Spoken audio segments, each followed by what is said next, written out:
learn like a pro. All right, let's dive in.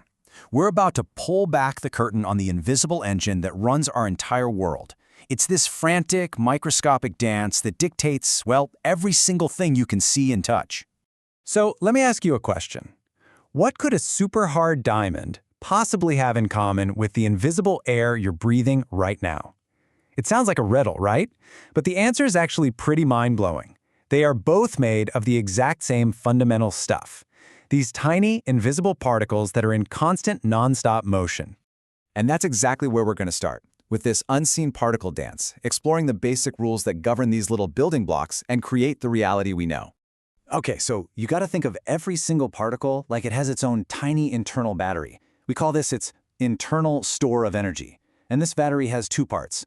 First, there's the kinetic store. That's the energy from its constant vibrating and moving around. Then, you've got the potential energy store, which is all the energy locked up in the forces that pull the particles toward each other.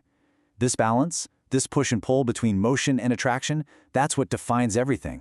And this constant tug of war is what gives us the three states of matter we're all familiar with. You know, in solids, the attraction wins hands down.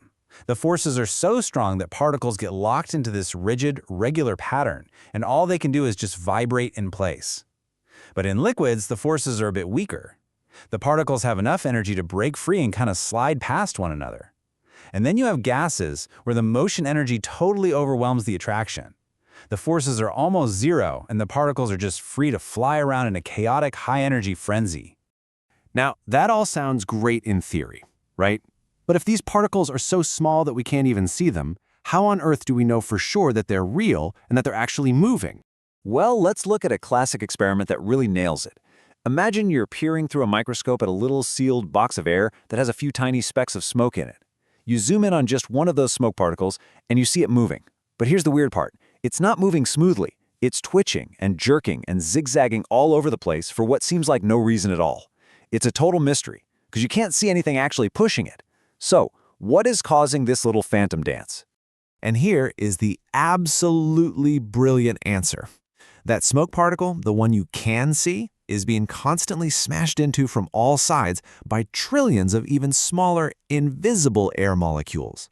Each random collision gives it a tiny little nudge, and the sum of all those random nudges is what makes the bigger particle lurch around. This jerky movement has a name. It's called Brownian motion, and it is the first real, direct, visible proof of this invisible world of particles in action. So, we've got our proof, but it gets even better. We can actually take all of this microscopic chaos and, believe it or not, turn it into a measurement we use every single day. And that brings us to temperature. Now, we usually think of temperature as just how hot or cold something is, but what it really is, scientifically, is a measure of the average kinetic energy of the particles. I have to stress that word, average. In any substance, you've got some particles moving super fast, some moving kind of slow, and a whole bunch in the middle. Temperature is just the average speed of that entire chaotic crowd. And a simple thermometer shows this perfectly. Here's how it works. First, when you touch the thermometer to something hot, energy jumps from the object into the liquid inside. Second, the particles in that liquid absorb the energy and start moving way, way faster. And third, as they zip around more violently, they push each other further apart, causing the whole column of liquid to expand and rise up the tube. It's literally a visual measurement of average particle motion. Now, this same idea of a whole army of particles creating a big effect we can measure also explains another fundamental property: pressure. See, gas pressure isn't some weird magical force. It's just the combined result of trillions upon trillions of tiny gas particles constantly smacking into the walls of their container. Every time a single particle hits the wall and bounces off, it gives a tiny push. But when you add up the force of billions of those pushes happening every single second, well, that's what we feel and measure as pressure. And the logic here is actually beautifully simple. Let's say you take the same number of particles and you squeeze them into a smaller container. Well, now they have less room to move around, which means they're going to hit the walls way more often. More collisions mean a greater average force on the walls, and boom, that's what we measure as higher pressure. Okay, but what if we heat the container instead? When you add heat, you're giving the particles more kinetic energy, so they start moving a whole lot faster. This creates a powerful double whammy effect. Not only do they hit the walls more often, but each time they hit harder. Both of those things working together cause the overall pressure to shoot way up. Okay, so let's tie all of this together now. We've looked at the invisible, microworld of particles, and the visible, macroworld of things we can measure. It's time to build the final bridge that connects them.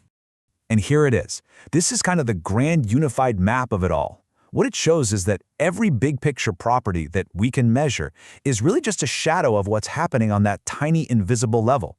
The temperature that we feel, that's just the average kinetic energy of the particles. The pressure inside a bike tire, that's just the collective force of all those wall collisions.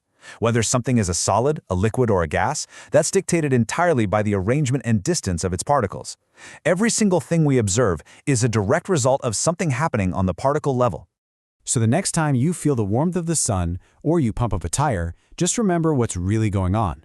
You're just experiencing the large-scale shadow cast by the non-stop, chaotic, and kind of beautiful dance of invisible particles.